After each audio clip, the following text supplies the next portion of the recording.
The wrench missed her boot by inches, metal striking concrete, a sound that should have made her flinch. She didn't. She didn't even look up from the engine block spread before her like an autopsy. The biker sneered, leather creaking as he leaned against her workbench. "Get out of here, you grease monkey dyke. Nobody wants a woman touching their machine." Behind him, 4 men laughed. The sound echoed through the cavernous garage like hyenas circling wounded prey. But something was wrong with this picture.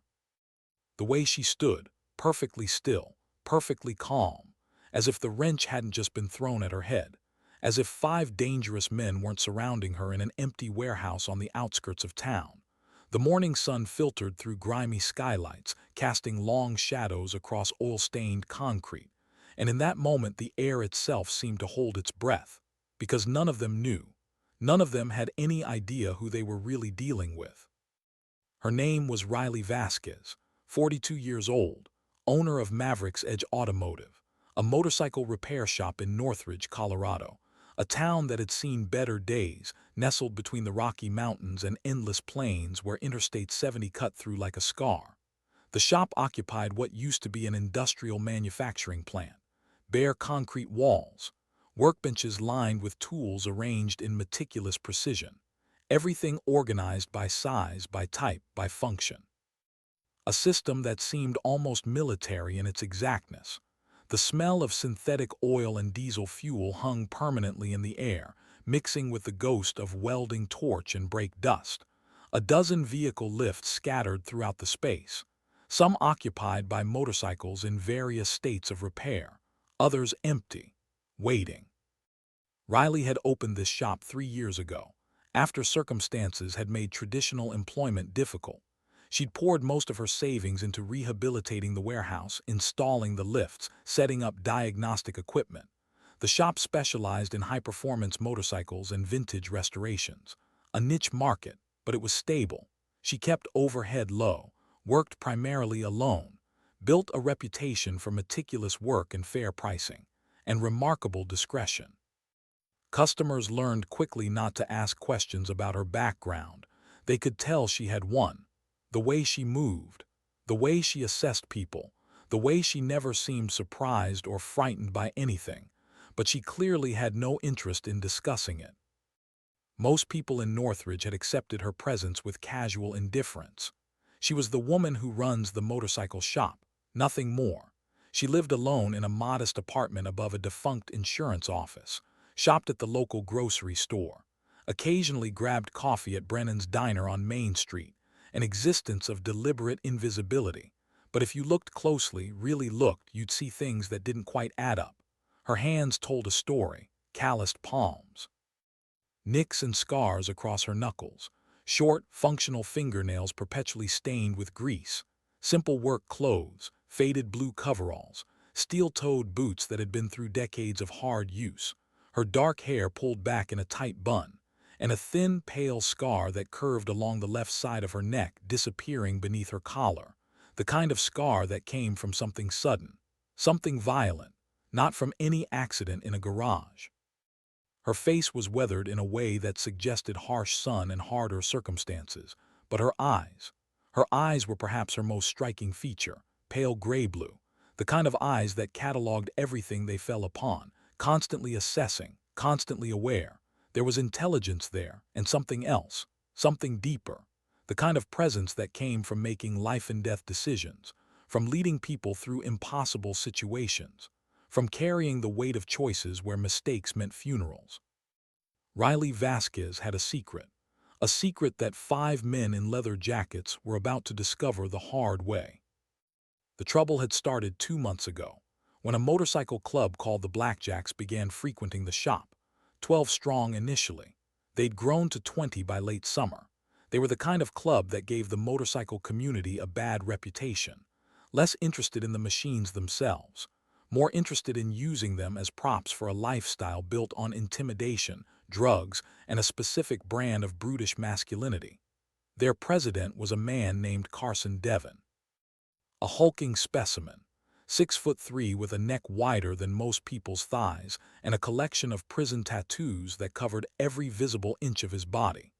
Devon had come into the shop one afternoon in early July with a 1987 Harley that needed comprehensive restoration. Riley had quoted him a price. He'd agreed to it. What should have been a straightforward transaction had become something far more complicated. The Blackjacks treated the shop like their personal headquarters. They'd linger for hours, parking their massive bikes around the facility, drinking beer from coolers they brought, in defiance of the no-alcohol sign Riley had posted prominently by the entrance. They'd make comments about her appearance, her capability, her right to be running a business. They'd move her tools without asking. They'd stand too close when she was working, invading her space in the way predators do when testing whether prey will fight back. Riley never escalated. She never raised her voice. She never complained or threatened to call the police. She simply worked around them, with them, through them, her focus remaining entirely on the machines, as if the bikers were merely obstacles in the shop, like equipment or architectural features that had to be navigated but ultimately ignored. This infuriated Carson Devon. Men like Devon were accustomed to a specific response to intimidation, fear, deference, or fighting back. Riley provided none of these. She was polite without being friendly, professional without being warm, utterly impervious to his attempts at domination. It was a response that suggested she'd encountered far worse than a motorcycle club president and his crew, and the suggestion itself was an insult. By late August, the dynamic had shifted from uncomfortable to hostile. Comments had become threats. Presence had become harassment. The Blackjacks had started showing up in larger numbers, staying longer, pushing boundaries with increasing aggression. Riley documented everything in a leather journal she kept locked in a desk in her small office. Dates, times, names, specific incidents. The journal was written in a spare, efficient style that read less like complaint documentation and more like intelligence reporting. August 12th, 7 members present. Devon made physical contact, hand on lower back, duration 4 seconds. Verbal comment suggesting sexual availability. August 19th, 10 members present. Tools relocated from primary workbench to secondary storage without permission. Beer bottles left on hydraulic lift control panel. August 24th, 12 members present. Devon blocked exit during attempted departure. Physical intimidation. Duration 90 seconds, but Riley never called the police, never filed a formal complaint, never did anything that would escalate the situation into official channels, because she understood something that law enforcement didn't. Something that came from experience most people would never have. Men like Carson Devon operated in a specific ecosystem. They understood violence. They understood power. They understood the dance between predator and prey. And they were testing her, constantly testing, to see if she would break, to see if she would submit, to see if she was the kind of woman who could be controlled through fear and intimidation. Riley knew that calling the police would only confirm weakness in their eyes. It would prove that she needed protection, that she couldn't handle her own problems, that she was exactly what they believed all women to be, fragile, helpless, in need of saving. So she waited, she documented, she remained perfectly calm, perfectly professional, perfectly unbothered, because she was playing a different game than they realized, a game she'd learned in places far more dangerous than a motorcycle repair shop in Colorado. What Carson Devon didn't know, what none of the Blackjacks could possibly understand, was that the woman standing before them with grease under her fingernails and oil stains on her coveralls had once been something entirely different, something extraordinary, something terrifying. But that part of her life was supposed to be over, buried, forgotten. She'd left that world behind 3 years ago, walked away from everything she'd been, everything she'd done, tried to become someone normal, someone ordinary. Someone who fixed motorcycles and drank coffee at local diners and lived quietly in small-town America. She tried so hard to escape, but the past has a way of finding you, of reminding you who you really are. And on a late August morning, when Carson Devon and his crew pushed too far, Riley Vasquez would remember exactly what she'd been trained to do. Why was she always so calm? That's what bothered Carson Devon the most.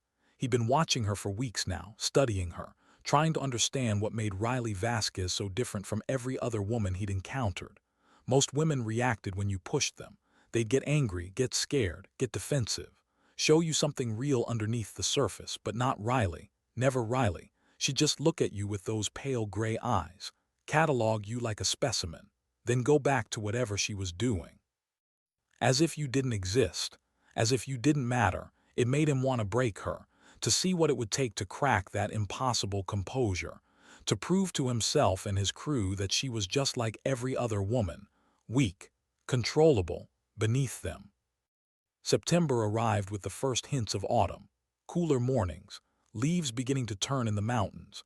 The Blackjack's presence at Maverick's Edge had become almost constant. They'd show up in the afternoons, stay until closing, sometimes later. Riley would work around them, silent, focused, never giving them the satisfaction of a reaction. Devon had escalated his tactics, standing closer, making more explicit comments, finding excuses to touch her. A hand on her shoulder when she was bent over an engine, brushing against her when she walked past, testing boundaries, seeing how far he could push before she'd finally do something, anything, but she never did.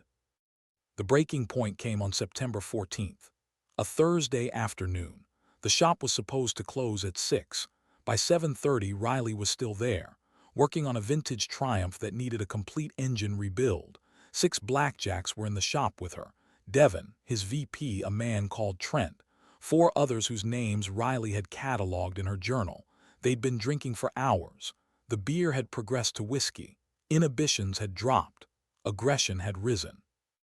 Riley finished torquing down the cylinder head, stood, wiped her hands on a shop rag. "Gentlemen," she said quietly, "I'm closing up, time to go." Devon laughed. The sound was ugly, mean. "We're not ready to go yet, sweetheart. You can work around us, you're good at that." Riley's expression didn't change. "The shop is closed, you need to leave." Trent stood from where he'd been sitting on a workbench. 6'1", 240 pounds, covered in gang tattoos and old knife scars. He moved to block the main exit. Devon moved to block the side door. The other 4 spread out, surrounding her, cutting off escape routes. It was coordinated, practiced. The kind of movement that suggested they'd done this before, to other women, in other places. "See, here's the thing," Devon said, his words slurring slightly. "You've been real disrespectful to us, real cold. And we think it's time you learned some manners, learned how to treat men with proper respect." Riley stood perfectly still, hands at her sides, breathing slow and even, but something had shifted in her eyes, something cold, something dangerous. "Last chance," she said. Her voice was quieter than before, softer, but there was steel underneath. "Leave now while you still can." Devon laughed again, stepped closer, close enough that she could smell the whiskey on his breath. "Or what?" he sneered. "You gonna call the cops? You gonna fight all 6 of us? You're just a woman." He never finished the sentence. Riley's movement was so fast that most of the men didn't even see it happen. One moment Devon was standing. The next he was on the ground, screaming. His left arm bent at an angle that arms aren't supposed to bend. Riley had moved inside his reach, grabbed his wrist, used his own momentum against him, applied a joint lock that Delta Force hand-to-hand combat instructors taught for disabling armed opponents in close quarters. The entire movement took less than 2 seconds. Devon writhed on the concrete floor, clutching his dislocated shoulder, face twisted in pain and shock and something else. Fear, pure primal fear, because he just felt what real violence was, not the brutish, clumsy aggression of bar fights and street brawls, but precision, control, the kind of violence that came from professional training, from muscle memory developed through thousands of hours of practice.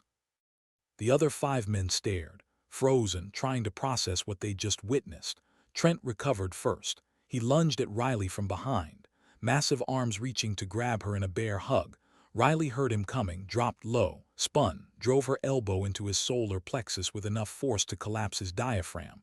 Trent doubled over, gasping, unable to breathe. Riley swept his legs, sent him crashing to the concrete. Before he hit the ground, she was already moving toward the next threat. What happened next would later be described by law enforcement as a clinical dismantling of multiple armed assailants by a single unarmed individual using professional-grade close-quarters combat techniques. But in the moment, it didn't feel clinical to the men experiencing it. It felt like being caught in a machine, relentless, unstoppable, terrifying.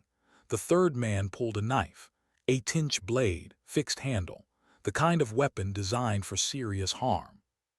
He thrust it toward Riley's midsection, a killing strike. Riley sidestepped, caught his wrist, applied a wrist lock that forced his hand open. The knife clattered to the floor. She followed with a knee strike to his liver, hard enough to shut down his nervous system. He collapsed, unconscious before he hit the ground. The fourth and fifth men rushed her simultaneously, trying to use numbers to overwhelm her. Riley's training had included scenarios exactly like this. Multiple opponents, close quarters, no weapons, no backup, just skill and speed and the willingness to do whatever was necessary to survive. She used their coordination against them.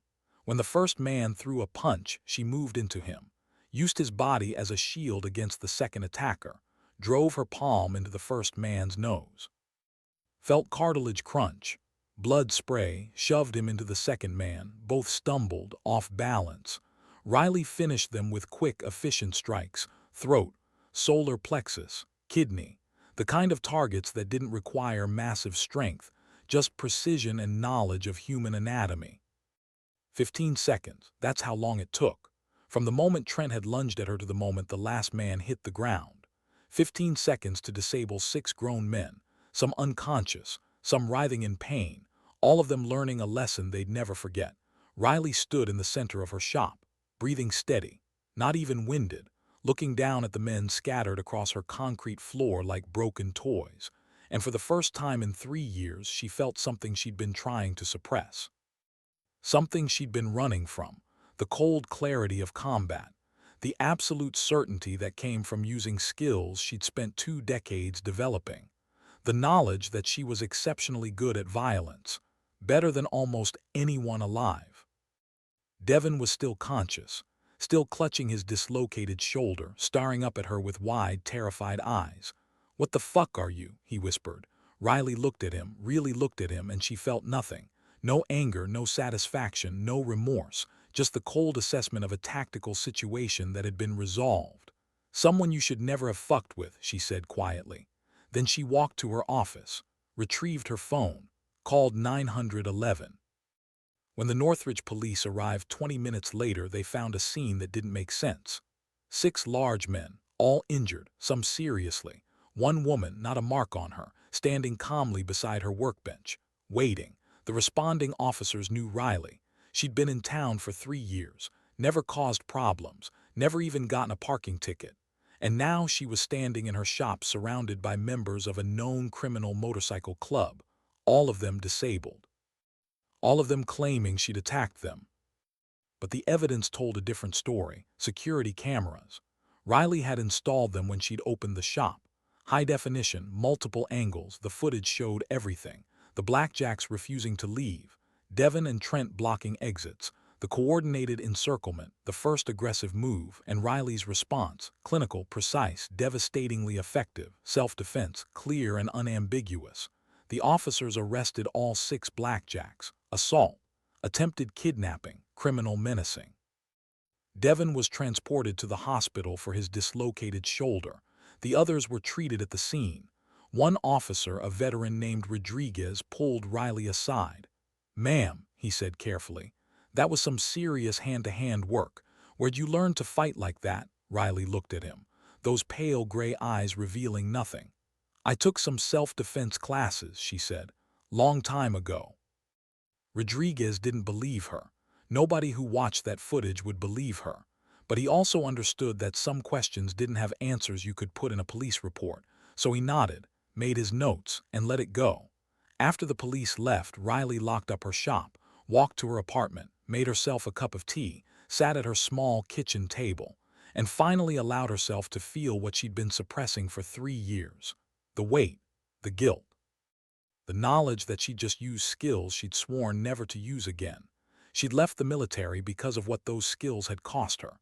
The missions that had gone wrong, the decisions that had gotten people killed, the operations where the line between protecting innocence and causing harm had blurred until she could no longer see it.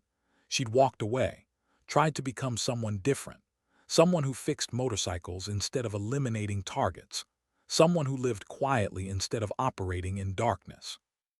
But 6 men had pushed her, threatened her, forced her to remember what she'd been, what she still was underneath the coveralls and the grease and the carefully constructed civilian life. And the terrible truth was this: it had felt easy, natural, like slipping into an old jacket that still fit perfectly. The muscle memory, the tactical awareness, the ability to assess threats and neutralize them with minimal effort, all of it still there, waiting just beneath the surface. Riley sat in her dark apartment, drinking cold tea, understanding that she couldn't run from herself anymore. The past wasn't something you escaped. It was something you carried, always.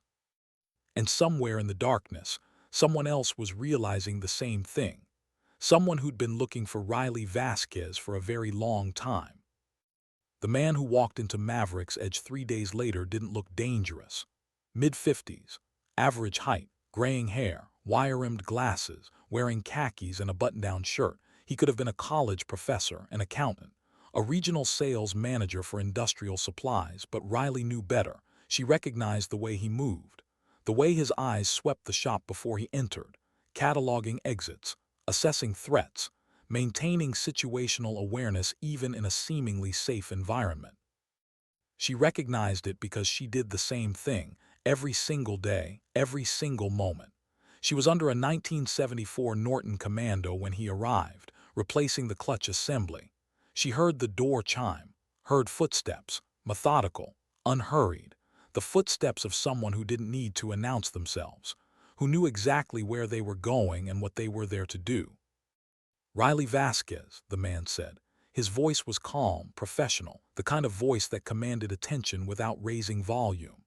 Riley slid out from under the motorcycle, stood, wiped her hands on a shop rag, looked at the man who just said her name like he knew it, really knew it, not just the name she used now, but all the names she'd ever used, all the identities she'd ever carried. "Can I help you?" she asked, her tone neutral, giving nothing away. The man smiled. It didn't reach his eyes. "My name is Marcus Holloway. I work for a federal agency you used to be very familiar with, and I'm here because we have a problem that requires your specific skill set." Riley's heart rate didn't change, her expression didn't shift, but inside something cold settled into her chest, because she'd known this moment would come eventually, had known that the video footage of her dismantling 6 blackjacks would be flagged by facial recognition software, analyzed by intelligence agencies that had files on her dating back 20 years, cross-referenced with personnel records that were supposed to be classified, sealed, forgotten. "I don't know what you're talking about," she said quietly. "I'm a mechanic. I fix motorcycles, that's all." Marcus nodded, as if he'd expected that response, appreciated it even. "Okay, let me tell you a story. 23 years ago, a young woman named Elena Rivera graduated from the United States Military Academy at West Point, top of her class, selected for Army Special Operations, completed Ranger School, Q course, Delta Force selection.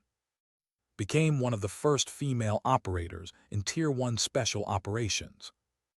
Riley's jaw tightened, almost imperceptibly, but Marcus saw it. Continued. "Elena Rivera, call sign Ghost Angel, conducted 47 classified missions across 17 countries over 15 years.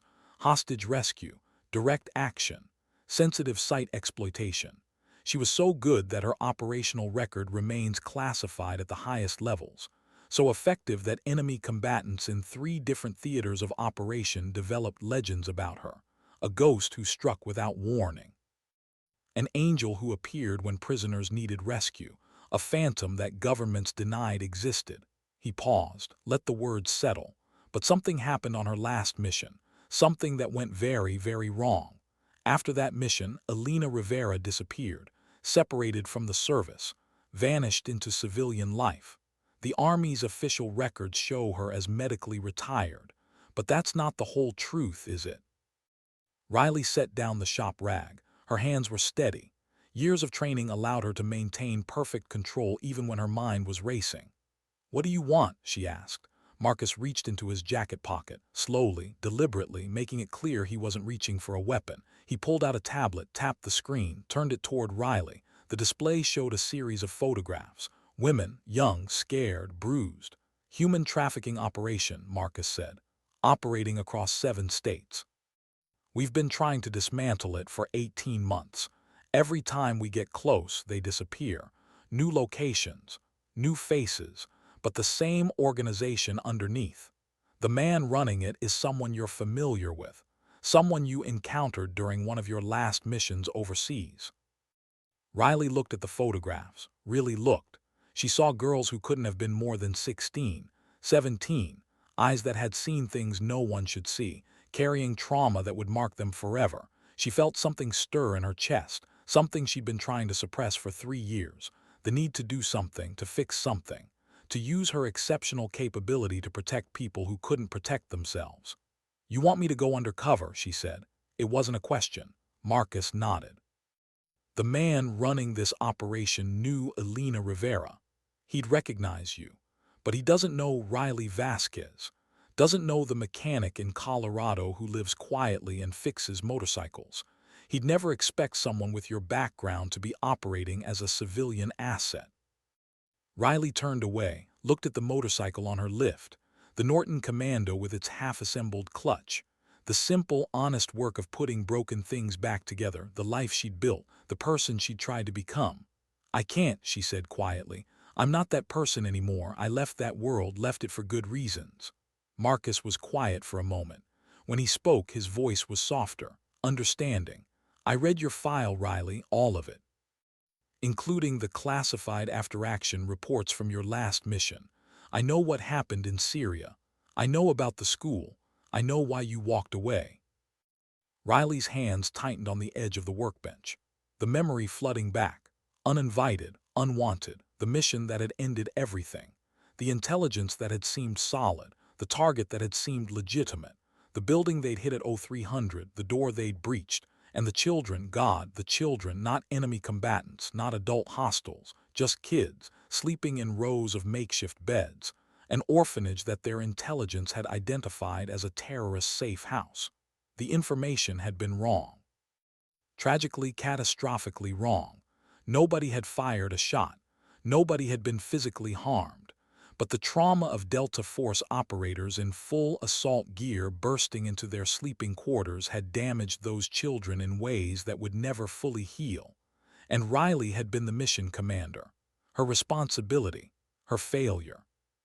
"I know you carry that," Marcus said gently. "I know you blame yourself, but those girls in the photographs, they need someone who understands what it's like to be powerless, what it's like to be afraid, someone who will do whatever it takes to get them out, someone with the skills to operate in hostile territory, the training to survive undercover for months, the experience to know when to push and when to wait. You're not just qualified for this, Riley. You might be the only person who can pull it off." Riley closed her eyes, felt the weight of 3 years of carefully constructed civilian life pressing against the weight of those photographs. Those scared young faces, those girls who were being held, exploited, harmed, right now, while she stood in her clean, safe shop and debated whether to get involved. "If I do this," she said slowly, "I need guarantees, operational authority, direct communication, no interference from agencies that don't understand the work. No politicians second-guessing tactical decisions. And when it's done, I'm out, completely out. No more recruitment, no more missions. This is a one-time thing." Marcus nodded. "Agreed. You'll report directly to me. You'll have full operational authority for the undercover phase. We provide support, intelligence, extraction if needed. But you run the operation your way. And when those girls are safe and that network is dismantled, you walk away. We seal your files again. You go back to being Riley Vasquez, motorcycle mechanic. Nobody bothers you again." Riley looked at the photographs one more time, counted the faces. 17 girls visible in the images. 17 lives hanging in the balance, waiting for someone to care enough, to be brave enough, to be skilled enough to save them. She thought about the school in Syria, the children's faces in the darkness, the way their screams had sounded, the knowledge that she'd terrified innocents while trying to eliminate threats. This was different. This was a chance to use the same skills for a clearer purpose. To rescue instead of raid, to save instead of sorry. "When do I start?" she asked. Marcus allowed himself a small smile. 3 weeks. We'll need time to establish your cover identity, build relationships with the organization. But Riley, there's something you need to understand about this operation. It's not just surveillance and intelligence gathering. You'll have to embed yourself deeply, gain their trust, maybe even participate in activities that will compromise you morally. It's going to cost you more than you think. Riley met his eyes, those pale gray eyes that had seen too much, done too much, carried too much. "Everything costs," she said quietly. "The question is whether the price is worth paying. Those girls, they're worth it."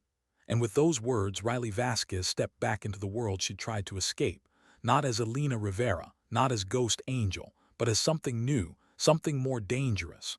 A woman who understood both worlds, who could operate in the shadows while maintaining the appearance of normalcy, who carried the skills of a Tier 1 operator and the moral complexity of someone who'd seen what happened when good intentions met hard reality. Marcus Holloway left her shop that afternoon with a promise. 3 weeks, and Riley returned to her work, finishing the Norton Commando's clutch assembly, organizing her tools, preparing for the end of one life and the beginning of another. But that night, alone in her apartment, she allowed herself to feel what she'd been suppressing since Marcus had shown her those photographs. Fear, not of the operation, not of the danger, but of herself, of what she might become again, of whether she could use those skills without losing the humanity she'd spent 3 years trying to reclaim. She stood at her window, looking out over the quiet streets of Northridge, the small town that had accepted her, given her space, let her be invisible. And she wondered if she'd ever truly be able to come back. If you cross certain lines enough times, do you eventually forget where they were? If you operate in darkness long enough, can you ever really see light again? Riley didn't know, but she was about to find out. The transformation took 8 weeks, not 3, because the operation Marcus had described was more complex than he'd initially revealed. The trafficking network wasn't just moving girls across state lines. It was connected to organized crime syndicates in 3 countries, protected by corrupt law enforcement in multiple jurisdictions, operating with a level of sophistication that required equally sophisticated infiltration. Riley's cover identity was built in layers. First, financial distress. Marcus's team created a paper trail showing Riley's shop struggling, suppliers demanding payment, property taxes in arrears, the kind of mounting debt that would make someone desperate, make them vulnerable to recruitment. Then the connection. A chance encounter at a truck stop outside Grand Junction. Riley, accidentally, meeting a man named Viktor Sokolov, mid-level operative in the trafficking organization, looking for people with specific skills. People who could move across state lines without suspicion. People who owned businesses that could serve as fronts. People who were desperate enough to compromise themselves for money. The meeting was carefully choreographed. Riley playing the part of a woman at the end of her rope, tired, frustrated, willing to consider options she'd normally reject. Victor was smooth, practiced. He didn't mention trafficking, didn't mention anything illegal, just logistics work. Moving merchandise between distribution points, simple transportation, good money, no questions asked. Riley expressed interest, cautious interest, because someone too eager would be suspicious. Victor said he'd be in touch, left her with a burner phone number, told her to think about it. The second contact came 2 weeks later, a different man this time, someone higher in the organization, someone who'd done research on Riley Vasquez, looked into her background, verified her financial troubles, confirmed she was who she claimed to be. The meeting took place in her shop, after hours. The man's name was Gregor Kowalski, mid-40s, Polish accent. Cold eyes that assessed Riley like livestock at auction. "Victor says you might be interested in work," Kowalski said. No preamble, no small talk. Riley wiped her hands on a shop rag, played it careful. "Depends on the work and the money. I'm not looking for trouble, just need to keep my business afloat." Kowalski nodded. "No trouble, you have a truck, you have a legitimate business. You can cross state lines without raising suspicion. We need people who can move cargo discreetly, that's all." Riley let skepticism show on her face. Cargo. What kind of cargo? Kowalski smiled. It was a terrible smile, empty, predatory. The kind that pays $50,000 per run, the kind that doesn't get searched at weigh stations, the kind that arrives exactly when and where we need it to arrive. Riley pretended to consider. Let the number sink in. $50,000, enough to solve her manufactured financial problems, enough to tempt someone desperate. How often? She asked. Once a month, maybe twice, depends on need. Riley made Kowalski work for it, asked questions, expressed concern, showed hesitation, because someone who agreed too quickly would be marked as law enforcement or competitor. After 20 minutes of negotiation, she agreed, not enthusiastically, not eagerly, but with the resigned acceptance of someone making a deal with the devil because they didn't see another choice. The first run happened 3 weeks later. Riley drove her truck from Colorado to Utah, picked up a shipping container at a warehouse outside Salt Lake City, drove it to Nevada, delivered it to another warehouse outside Reno. The entire trip took 18 hours. She never saw what was in the container, never asked. That was the rule. Don't ask, don't look, just drive. The container was loaded and unloaded by Kowalski's people. Riley collected her $50,000 in cash, drove back to Colorado, and reported everything to Marcus Holloway. There were sounds, she told him during their encrypted communication. From inside the container, muffled like someone crying or maybe trying not to cry. Marcus was quiet on the other end.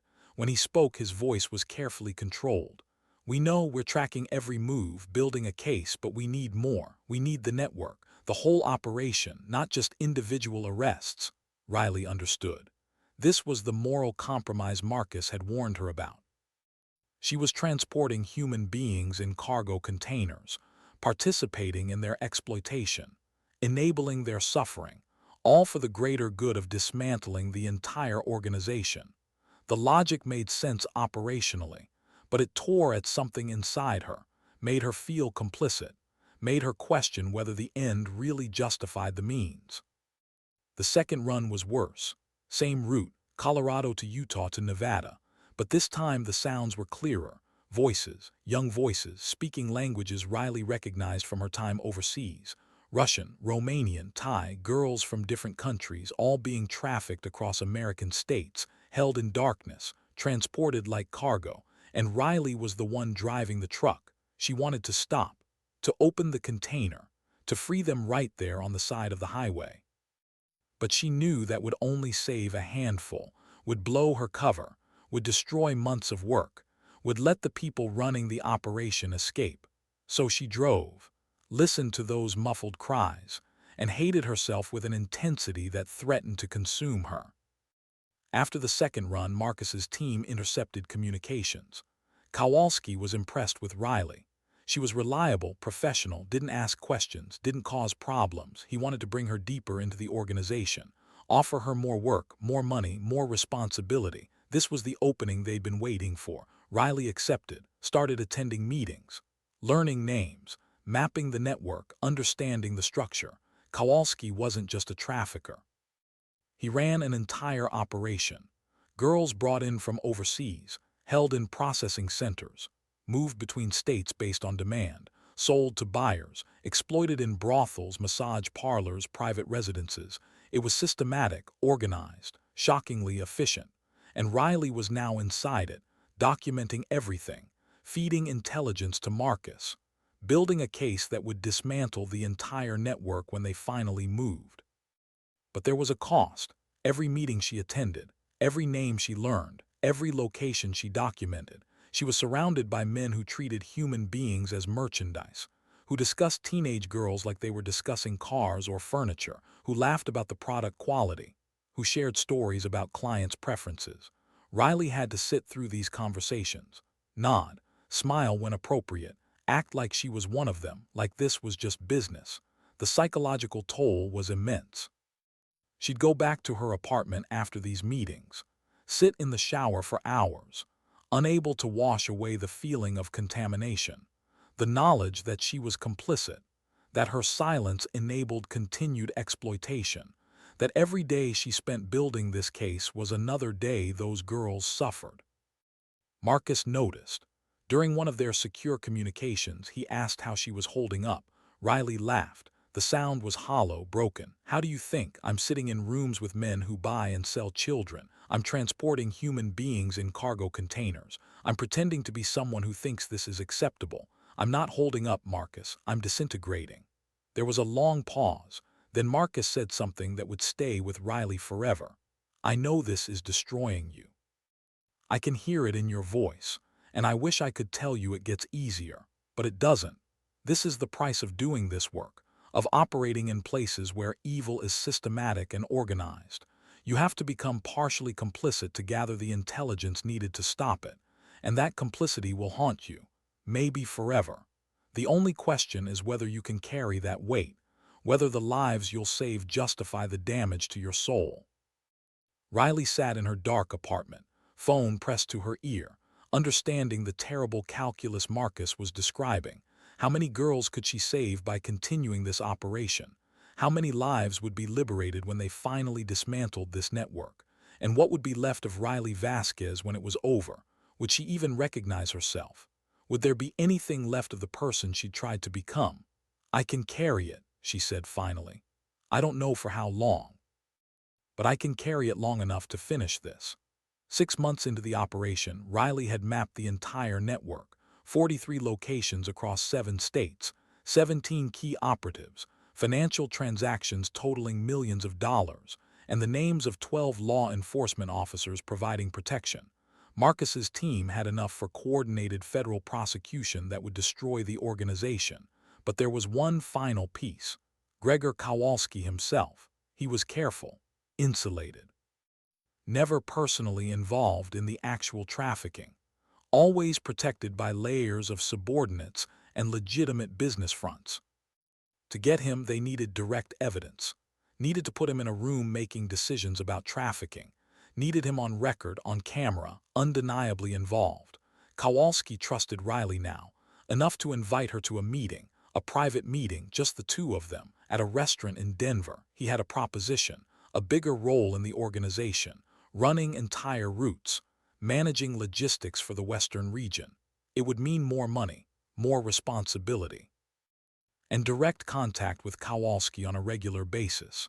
Riley wore a wire, state-of-the-art recording equipment, invisible, undetectable. Marcus's team set up surveillance in the restaurant, multiple angles, audio and video. They were going to record everything, build an ironclad case against Kowalski, but they needed Riley to get him talking, to get him to be specific, to say things that couldn't be explained away in court. The meeting lasted 90 minutes. Riley played her role perfectly. The ambitious operator, willing to take on more responsibility, interested in profit.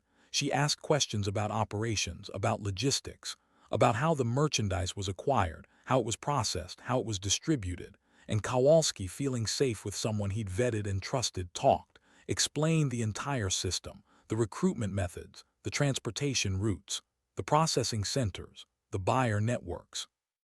He talked about girls like they were products, discussed their market value based on age, appearance, nationality, explained how they maintained control through fear, through debt, through the threat of violence against their families back home.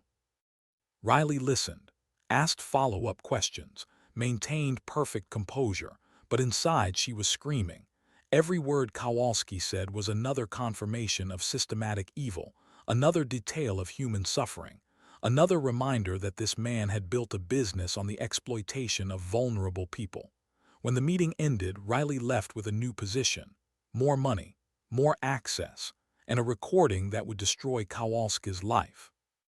2 weeks later, federal agents hit 43 locations simultaneously across 7 states, coordinated raids, backed by months of Riley's intelligence. The entire network collapsed in a single morning. 83 girls were rescued, 17 operatives arrested, 12 corrupt law enforcement officers charged, financial accounts frozen, operations dismantled. And Gregor Kowalski, facing 231 federal charges, realized too late that the mechanic from Colorado had destroyed him. The trials took 2 years. Riley testified, not as Riley Vasquez. Her identity was protected. She appeared via video link, face obscured, voice altered, but her testimony was devastating. She described the network in detail, named names, provided evidence, walked prosecutors through every aspect of the operation. Kowalski was convicted on all 231 charges, sentenced to life imprisonment without parole. The other operatives received sentences ranging from 20 to 60 years. The corrupt officers lost their badges, their freedom, their futures, and 83 girls started the long process of recovery. Some were reunited with families. Some entered witness protection. Some began therapy, education, building new lives. Riley attended one of the victim impact hearings, sat in the back of the courtroom. Listened to a young woman named Maria describe the night federal agents had burst into the processing center, how she thought she was going to die, how she discovered instead that she was being rescued, how she was now in college, studying social work, planning to help others who'd experienced what she'd experienced. After the hearing, Maria approached Riley in the courthouse hallway. "I want to thank you," Maria said. "They told me you were the reason we were rescued, that you went into that organization knowing what could happen, and you did it to save people you didn't know." Riley felt something crack inside her chest, because Maria didn't know the full truth, didn't know that Riley had transported girls just like her in cargo containers, had sat in meetings where men discussed their exploitation, had become partially complicit in the very system that had held Maria captive. "I'm glad you're safe," Riley managed to say. Maria smiled, reached out, squeezed Riley's hand. "I'm going to make my life mean something," she said. "Because of what you did, I'm going to help people make a difference. Honor the second chance you gave me." After Maria left, Riley sat alone in the courthouse hallway, understanding the terrible complexity of what she'd done. She'd saved 83 people, dismantled a trafficking network, helped prosecute 17 traffickers, but she'd also enabled suffering, transported victims, sat silent while evil was discussed and planned. The good didn't erase the bad. The lives saved didn't undo the complicity. She would carry both, always. That was the price Marcus had warned her about. The cost of operating in spaces where preventing harm required participating in it, where stopping evil meant getting close enough to it that you couldn't avoid contamination. Riley had paid that price, and it had changed her, permanently. Gregor Kowalski wasn't the end. He was barely the beginning. Riley had thought the trafficking operation would be her one mission, her final operational commitment before returning to civilian life. But Marcus Holloway had other ideas. 3 months after Kowalski's conviction, Marcus appeared at Maverick's Edge again. Same unassuming appearance, same calm voice, but carrying photographs of new victims, new networks, new opportunities for Riley's exceptional capability. "There are 7 major trafficking organizations operating in the western United States," Marcus said, laying photographs on Riley's workbench. "Kowalski was one. We dismantled it, but the others are still operating, still exploiting people, still causing suffering. And you're the only asset we have who can infiltrate these networks effectively." Riley looked at the photographs, counted the faces, young, scared, trapped. "I did what you asked," she said quietly. "I infiltrated Kowalski's organization, helped prosecute him, saved 83 people. We had an agreement. After this was done, I was out." Marcus nodded. "We did have an agreement, and I'll honor it if you insist. But before you decide, I need you to understand something. The intelligence you gathered during the Kowalski operation, it didn't just help us prosecute him. It revealed connections to 6 other trafficking networks, smaller operations, more discreet, but equally harmful. We now know about operations we didn't know existed, because of your work." He pulled out another set of photographs. Different girls, different locations, same terrified expressions. "This network is operating in Arizona, run by a former cartel member, moving girls from Mexico, holding them in houses across Phoenix. We've tried traditional investigations, undercover agents, nothing works. They're too careful, too paranoid, but they need logistics people, transport, someone with a legitimate business and clean background, someone exactly like Riley Vasquez." Riley turned away, looked at the motorcycle on her lift. A 1969 BSA Lightning, beautiful machine, honest work. The kind of thing that didn't require moral compromise or psychological damage. I can't keep doing this, Marcus. The Kowalski operation almost destroyed me. Every meeting, every transport, every conversation with those men, it's like poison.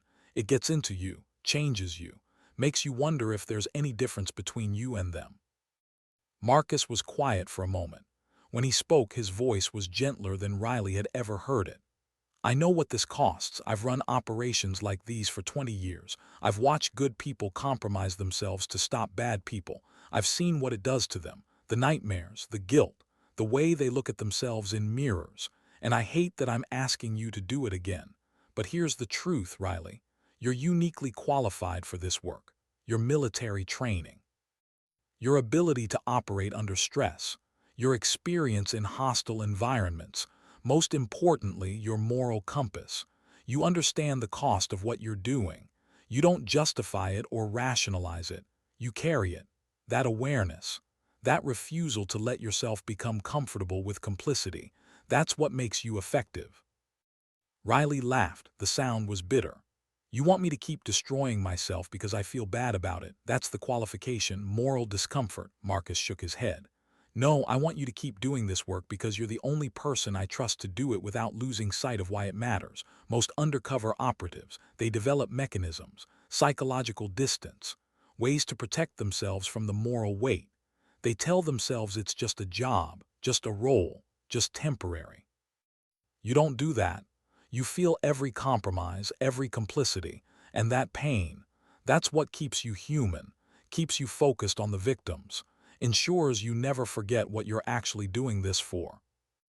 Riley looked at the photographs again, counted faces, estimated ages, thought about Maria, about the 83 girls who were free because Riley had been willing to carry that poison. How many girls were in these new photographs? How many more were being held in locations Marcus didn't know about? How many would suffer because Riley wanted to protect herself from additional psychological damage?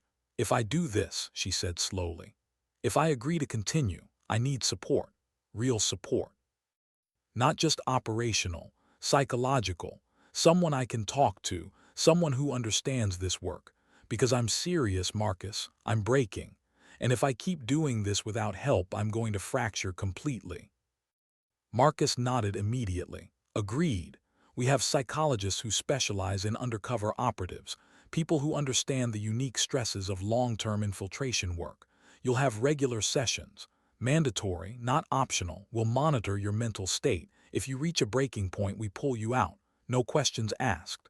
Riley felt something inside her shift. Not hope exactly, more like acceptance. She couldn't walk away from those faces. Couldn't pretend she didn't have the skills to help them. Couldn't choose her own psychological comfort over their freedom. This was the terrible gift her military training had given her. The ability to operate effectively in impossible situations, and the corresponding responsibility to use that ability when lives depended on it. Tell me about the Phoenix operation, she said. And with those words, Riley Vasquez committed to becoming something she'd never intended to be. Not a soldier, not a mechanic, but something in between. A civilian with military capabilities.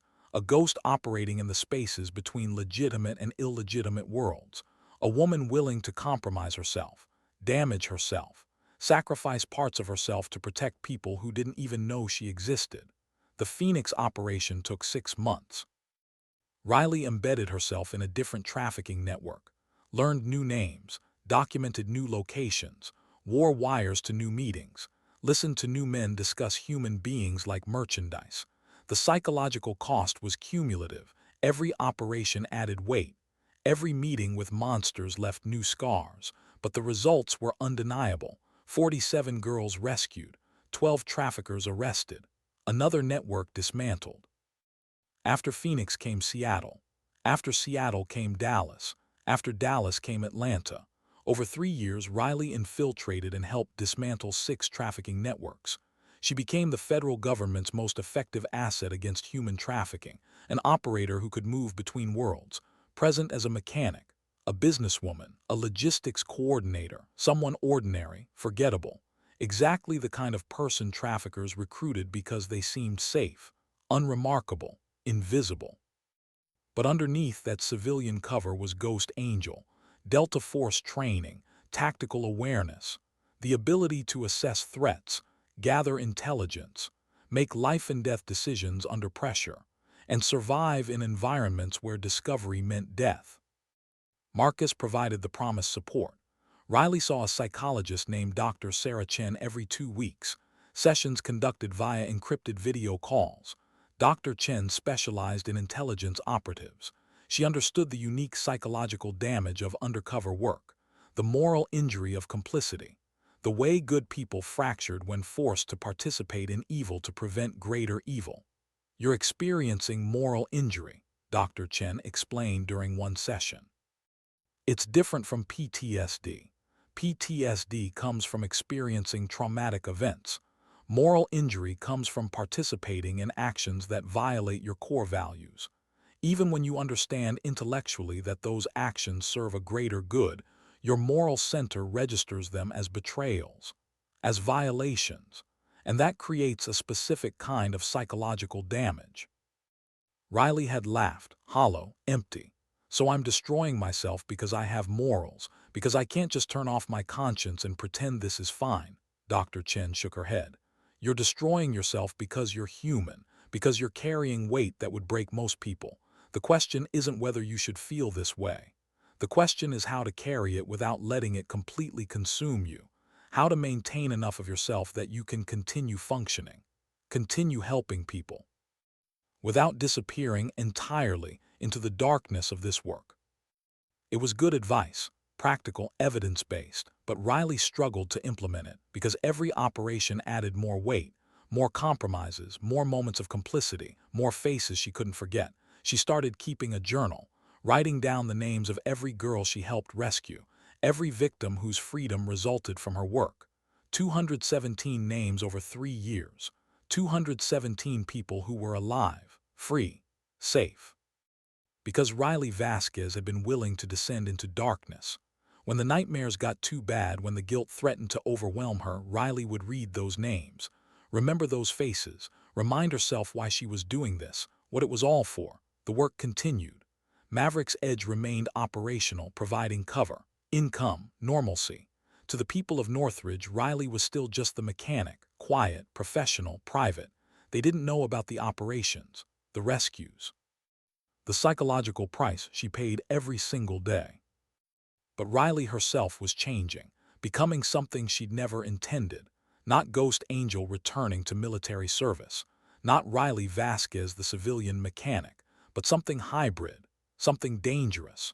A woman who could move between worlds with equal facility, who could rebuild a carburetor in the morning and infiltrate a criminal organization in the evening, who carried profound capability alongside profound damage. Marcus recognized the transformation. During one of their meetings, he said something Riley would remember forever. "You've become what we always hoped Delta operators could be. Not just warriors, not just technical specialists, but people who can operate in the space between military and civilian worlds, who can use violence when necessary but prefer intelligence and patience, who understand that the most effective operations aren't the ones that eliminate targets. They're the ones that dismantle systems, change environments, create conditions where exploitation becomes impossible." Riley looked at him. Those pale gray eyes that had seen too much, carried too much. "I don't feel effective, Marcus. I feel contaminated, compromised, like I've spent so long pretending to be someone who enables trafficking that I can't remember who I was before, can't remember what it felt like to be clean." Marcus nodded, understanding. "That's the cost, and I won't pretend it's fair or justified or worth it, but I will tell you this. Those 217 girls, they have families who got them back. They have futures that wouldn't exist without your work. They have lives. And yes, you paid a terrible price to give them those lives, but they have them. That has to mean something." Did it? Riley wasn't sure anymore, but she kept working, kept infiltrating, kept documenting, kept rescuing, because stopping would mean all that damage, all that compromise, all that moral injury. It would all be for nothing, and she couldn't bear that. Couldn't bear the thought that she destroyed herself without at least accomplishing something meaningful. The federal agencies that used Riley's intelligence began calling her Ghost Angel, not because of her military history, but because of how she operated now, appearing in criminal organizations, gathering intelligence, disappearing. And then federal agents would arrive, networks would collapse, victims would be freed. She was a ghost, moving through underworld spaces, and an angel, bringing rescue to people who'd lost hope. Riley hated the name. It felt presumptuous, self-aggrandizing. She wasn't an angel. She was a broken woman doing broken things for complicated reasons that had as much to do with her own need for redemption as with altruism. But the name stuck. Federal intelligence reports referred to her as Ghost Angel. Trafficking networks developed legends about her. A woman who infiltrated organizations, brought them down from inside. Some traffickers started requiring additional vetting, background checks, verification, because they were afraid of the ghost, the angel, the phantom who appeared when prisoners needed rescue. Riley found dark humor in the irony. She'd spent 20 years as a Delta Force operator, conducted 47 classified missions, earned a reputation as one of the most effective Tier 1 operators in American military history, but she'd always been Elena Rivera. Ghost Angel was just a call sign, a radio designation. Now, as Riley Vasquez, she'd become the legend, the myth, the story that criminals told each other in hushed tones, not because of military exploits, but because she'd been willing to compromise herself, to descend into darkness, to operate in spaces where morality became blurred and the only certainty was that innocent people needed help. After 3 years and 6 operations, Marcus pulled Riley from active infiltration work. "We need to step back," he said. "Evaluate. Make sure you're still fit for this work. Make sure we're not pushing you past the point where you can function effectively." Riley appreciated the honesty. She was breaking. Dr. Chen's sessions were no longer sufficient. The nightmares had become constant. The guilt had become overwhelming. She would look at herself in mirrors and not recognize the woman staring back. Was she Riley Vasquez, Elena Rivera, Ghost Angel, or something else entirely? Something fractured and contaminated and irredeemably compromised. The evaluation lasted 2 months. Psychological assessments, interviews, review of operational effectiveness. Marcus's team analyzed everything: her mental state, her judgment, her capability to continue. The conclusion was complicated. Riley was still exceptionally effective. Her intelligence had been crucial in dismantling 6 trafficking networks. She directly enabled the rescue of 217 victims. She maintained excellent operational security, made sound tactical decisions, showed no signs of compromising missions due to psychological distress. But she was also profoundly damaged. The moral injury was severe, getting worse. Dr. Chen's report was blunt. Subject demonstrates advanced symptoms of complex moral injury, persistent guilt, difficulty reconciling operational necessity with personal values, intrusive thoughts, emotional numbness, dissociative episodes. Subject remains functionally capable but is approaching psychological breaking point.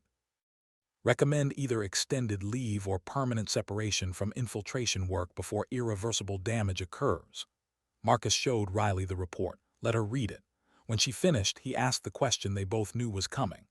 "What do you want to do? We can give you leave, 6 months, a year, let you recover, or we can transition you to a different role, intelligence analysis, training, consultation, or you can separate entirely, return to civilian life, run your shop, we'll seal your files. Protect your identity, let you live quietly." Riley sat in her shop, surrounded by motorcycles, tools, the honest work of fixing broken things. She thought about the 217 names in her journal, the girls who were free because she'd been willing to pay the price. She thought about the networks that were still operating, the trafficking that was still happening, the victims who were still being exploited, and she thought about herself. What was left of Riley Vasquez? What remained of Elena Rivera? Was there enough of either identity to salvage? "I need time," she said finally, "not to decide whether to continue, but to figure out if there's anything left of me to continue with. I've spent 3 years becoming someone I don't recognize. I need to understand if that person is me now, or if she's something temporary, a role I can step out of. I don't know anymore, Marcus. I genuinely don't know who I am. Marcus nodded, understanding. Take 6 months. We'll keep Maverick's Edge operational as your cover. You work on motorcycles. See Dr. Chen. Process what you've experienced. Figure out who you are and what you want. And in 6 months, we'll talk again about whether you continue, about what form that continuation takes, about whether there's a version of this work that doesn't require you to destroy yourself completely. Riley took the 6 months, worked on motorcycles, attended therapy, tried to remember what normal felt like. She struggled. The nightmares continued. The guilt persisted.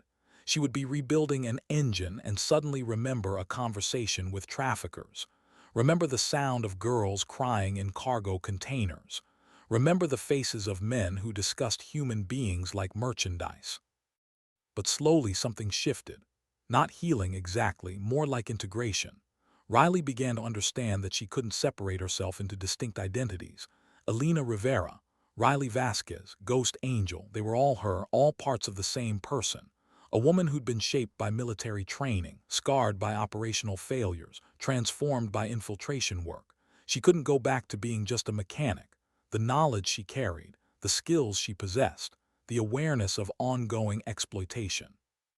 It made pure civilian existence impossible. But she also couldn't return to full-time infiltration work, not the way she'd been doing it. The psychological cost was too high. She needed something different, something that used her capability without requiring constant complicity. At the end of 6 months, Marcus returned to Maverick's Edge, asked the question. "What do you want to do?" Riley looked at him, those pale gray eyes clearer than they'd been in years. "I want to continue, but differently. I can't keep embedding myself in trafficking organizations for months at a time.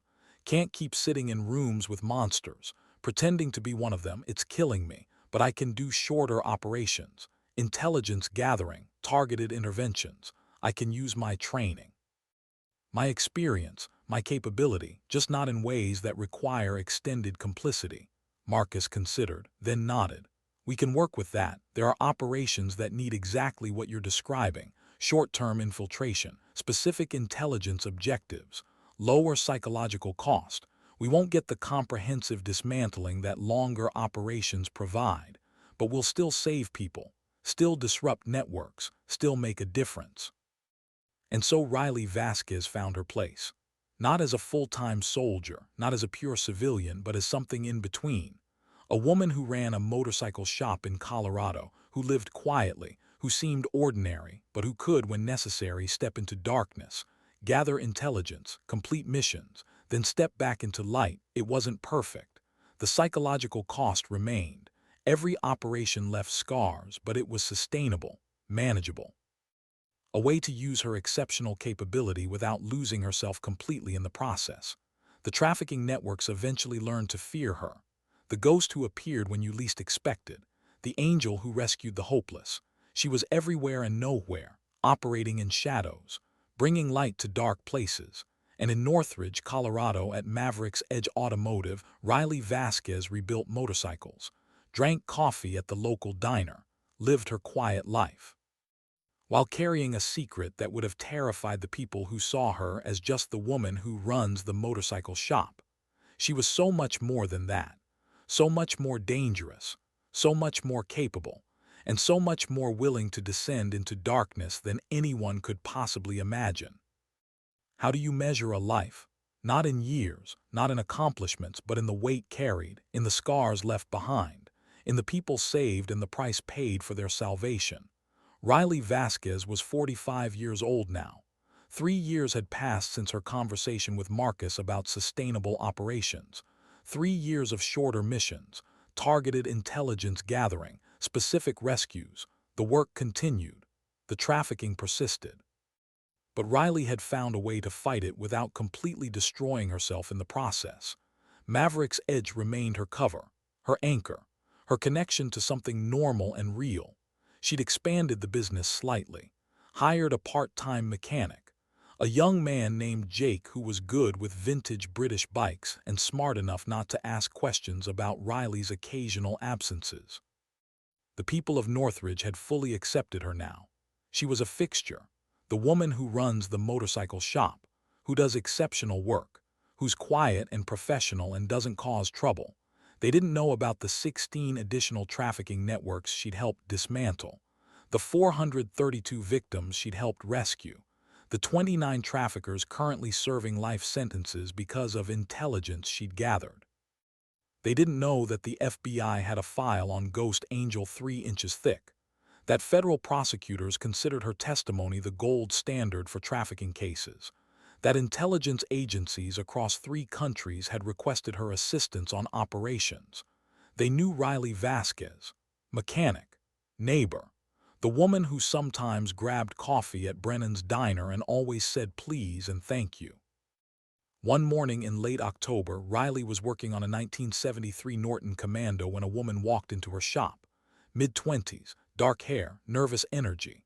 The woman stood at the entrance for a moment, just looking. Finally, she approached. "Are you Riley Vasquez?" she asked. Her voice was soft, uncertain. Riley set down her wrench, wiped her hands. "I am. Can I help you?" The woman's eyes filled with tears. "My name is Elena Rodriguez. 8 years ago, I was trafficked from Guatemala. Held in a processing center in Colorado.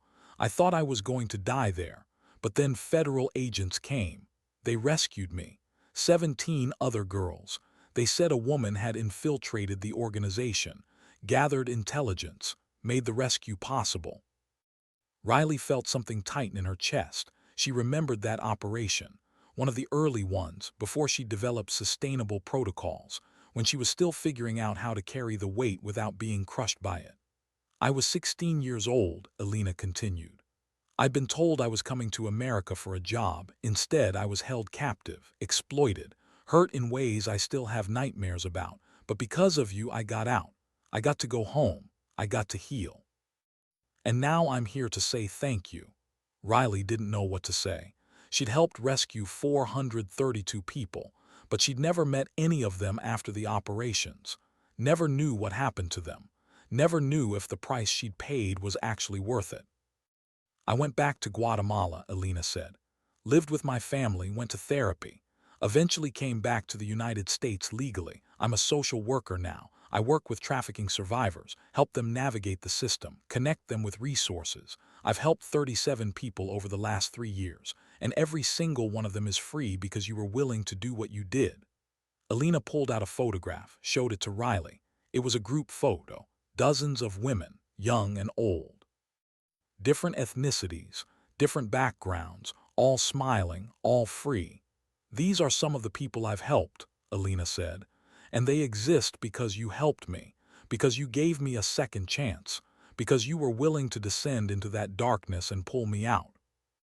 Riley looked at the photograph, counted faces, saw lives, futures, possibilities that wouldn't exist without her work. "Thank you for coming," she said quietly. "For telling me this. I don't often get to see what happens after, don't often know if the price was worth paying." Elena reached out, took Riley's hand. "It was worth it, every moment of whatever it cost you, every compromise you made, every nightmare you carry, it was worth it, because I'm alive, because those women in that photo are alive. Because we get to live and love and build lives that we were told we'd never have. You gave us that." After Elena left, Riley sat alone in her shop, looking at the photograph Elena had given her, thinking about the weight she carried, the moral injury, the complicity, the nights when she couldn't sleep, the mornings when she didn't recognize herself in the mirror, the constant questioning of whether she'd become too much like the people she was fighting against, and then thinking about Elena, about the 37 people she'd helped, about the ripple effect, about how one rescue led to another, about how saving one person could ultimately save dozens, hundreds, maybe more. That's when Riley finally understood something Dr. Chen had been trying to tell her for years. The weight she carried.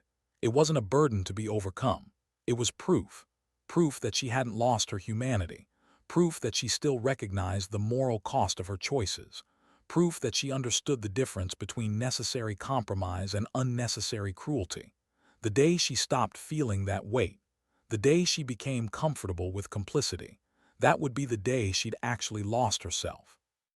But as long as it hurt, as long as she carried guilt and doubt and moral injury, She was still human, still fighting for something that mattered, still making choices that protected people even when those choices damaged her. Marcus Holloway visited later that week. He had another proposal, not an operation, something different. "We want to formalize your role," he said. "Create a position, not as an undercover operative, but as a consultant, trainer, someone who teaches other operatives how to do this work, how to infiltrate trafficking networks, how to gather intelligence, how to carry the psychological weight without breaking completely. You've developed protocols, methods, techniques. We want to share them. Train others, multiply your effectiveness." Riley considered.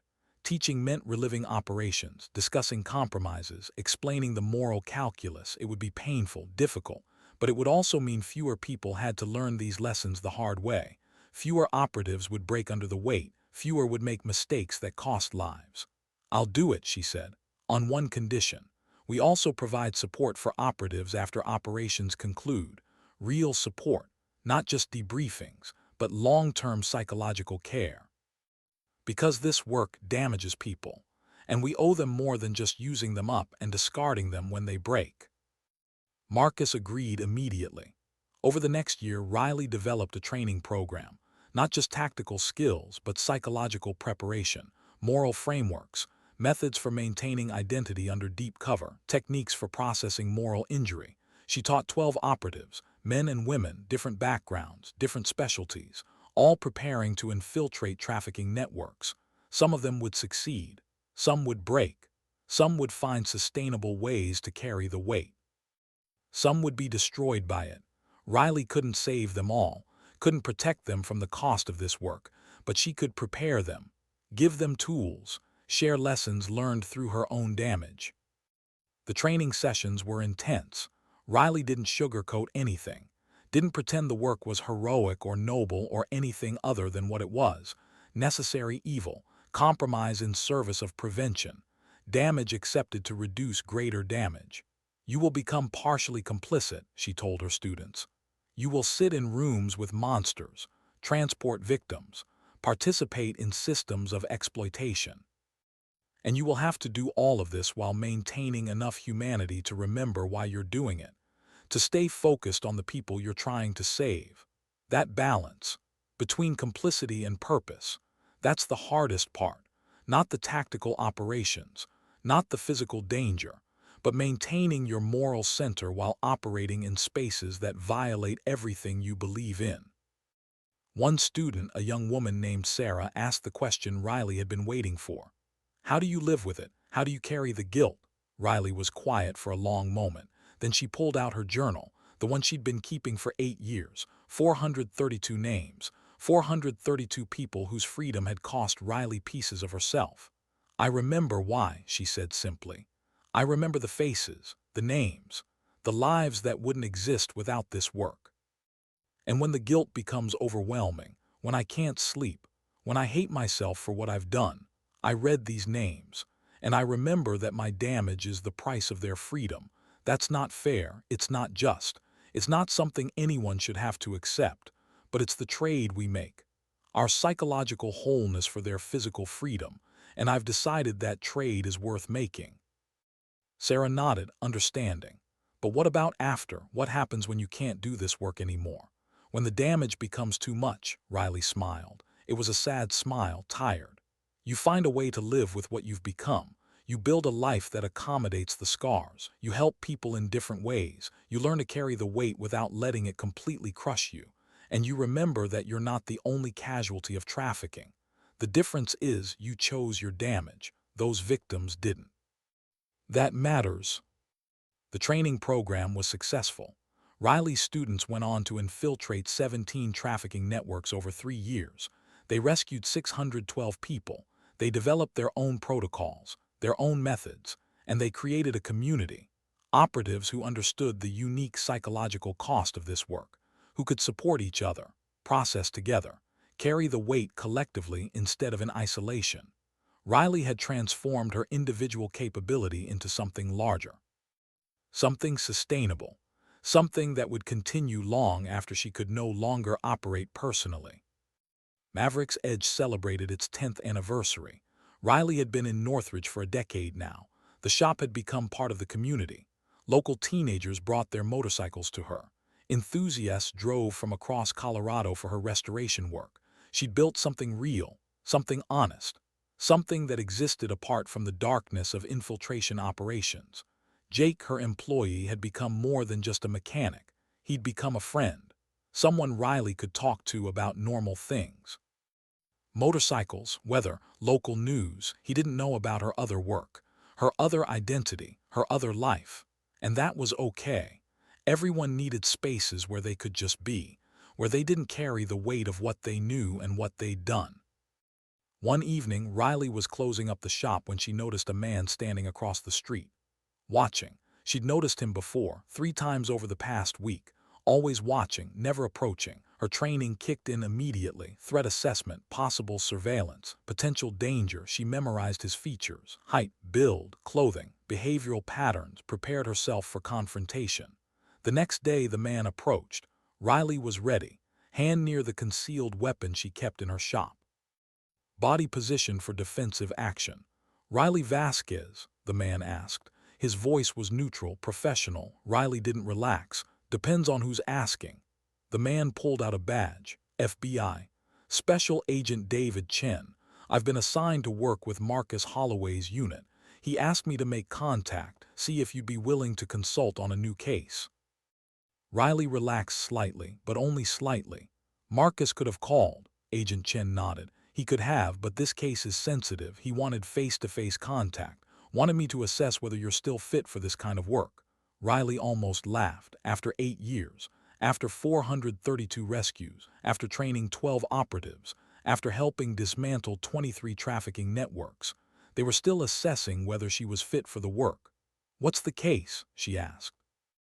Chen pulled out a tablet, showed her photographs. Riley's chest tightened. She knew these girls, recognized some of the faces. They were victims from networks she'd helped dismantle years ago. We think there's a new organization, Chen explained, targeting survivors, people who have already been trafficked once. They're vulnerable, traumatized, easy to manipulate. The organization is offering support services, counseling, job training, housing assistance. But it's a front. They're re-trafficking survivors. Riley felt something cold and hard settle in her chest. The cruelty of it was staggering, taking people who'd already survived exploitation, who'd already paid the price of escape, and exploiting them again, using their trauma against them, weaponizing their vulnerability. What do you need? She asked. Her voice was steady, calm, but underneath she was furious. Chen looked at her carefully. We need someone who understands both sides, the operational side of trafficking and the survivor experience. Someone who can embed in this organization, identify how they're targeting victims, map their network, help us dismantle them before they harm more people. Marcus says you're the only person he trusts for this. Riley thought about Elena Rodriguez, about the photographs she'd been given, about the 37 people Elena had helped, about the ripple effects of rescue, and about how all of that could be destroyed if survivors were being re-victimized. I'll do it, she said, but I need full operational authority, and I want support for the victims after we dismantle this network. Real support, long-term. These people have been exploited twice. They need more than just immediate rescue. They need comprehensive rehabilitation. Chen nodded. Agreed. Marcus said you'd have conditions. We're prepared to meet them. The operation took 4 months. Riley embedded herself in the organization, posed as a survivor seeking support services, gained their trust, documented their methods, mapped their network. And when federal agents finally moved, they rescued 43 survivors, arrested 11 operatives, dismantled the entire organization. But the cost was high. Riley had to relive her own complicity, had to pretend to be a victim, had to let people believe she was vulnerable and broken and easy to manipulate. It was a different kind of psychological damage, not the moral injury of complicity, but the trauma of vulnerability, of allowing herself to be seen as weak, of inhabiting a victim identity that felt too close to truths she'd been avoiding. After the operation concluded, Riley met with Dr. Chen, not Agent David Chen, but Dr. Sarah Chen, her therapist, the woman who'd been helping her process 8 years of moral injury. This operation was different, Dr. Chen observed. Not worse necessarily, but different. You weren't playing the role of enabler. You were playing victim. How does that feel? Riley struggled to articulate it. Like I finally understand, she said slowly. Really understand. What it's like to be powerless, to be at someone else's mercy. I've spent 8 years fighting trafficking, rescuing victims, but I always did it from a position of power. Hidden power, but power nonetheless. This time I had to surrender that, had to let them believe I was broken, and in the process I had to confront parts of myself I'd been avoiding, the parts that are broken, that have been damaged by this work, the parts I try to hide behind competence and capability. Dr. Chen nodded. That's growth, Riley, painful growth, but growth nonetheless. You're integrating your experiences, acknowledging your own vulnerability alongside your capability. That's essential for long-term sustainability. Riley wasn't sure about sustainability, but she knew this. She was still here, still fighting, still saving people. After 8 years, after 23 networks dismantled, after 475 people rescued. After training 12 operatives who'd gone on to rescue hundreds more, she was still here, damaged, scarred, carrying weight that would never fully lift, but still here, still making a difference, still using her exceptional capability to protect people who couldn't protect themselves. And in Northridge, Colorado, life continued. Riley worked on motorcycles, drank coffee at Brennan's Diner, attended town meetings, participated in the community. To everyone around her, she was just Riley Vasquez, the woman who runs the motorcycle shop, quiet, professional, friendly enough but private. They didn't know about the other life, the operations, the rescues, the darkness she descended into, and that was okay, because Riley had learned something crucial over 8 years of this work. You didn't have to be one thing, you could be multiple things, complicated things, a mechanic and an operative, a civilian and a ghost, a person who fixed broken machines and a person who rescued broken people. The contradictions didn't need to be resolved, they just needed to be carried. One quiet morning, as Riley was opening Maverick's Edge, she found an envelope taped to her door. No address, no markings, just a plain white envelope. Inside was a photograph. The group photo Elena Rodriguez had shown her, but larger, updated, more faces, at least 60 women. And on the back, written in careful handwriting, a single sentence: "This is what you gave us. Thank you, Ghost Angel." Riley stood in her shop doorway, holding the photograph, counting faces, seeing lives, futures, possibilities. And for the first time in 8 years, she felt something other than guilt. She felt purpose, clear and undeniable. This was why. This was what justified the damage, the compromises, the moral injury, the nights of nightmares, the mornings of not recognizing herself. These faces, these lives, they were the answer to every question she'd asked herself about whether the price was worth paying. Riley pinned the photograph to the wall in her office, where she could see it every day, a reminder, not of pride or accomplishment, but of purpose, of why she carried the weight, of what made the damage meaningful instead of merely destructive. The work would continue. There would be more operations, more networks to dismantle, more victims to rescue, more psychological costs to pay, but Riley understood now. She wasn't trying to escape her past anymore, wasn't trying to become someone different. She was integrating everything she'd been: military operator, civilian mechanic, undercover operative, trainer, survivor of moral injury. All of it was her. All of it mattered. All of it contributed to her ability to operate in the impossible spaces where others couldn't. Ghost Angel, the legend, the myth, the phantom who appeared when prisoners needed rescue.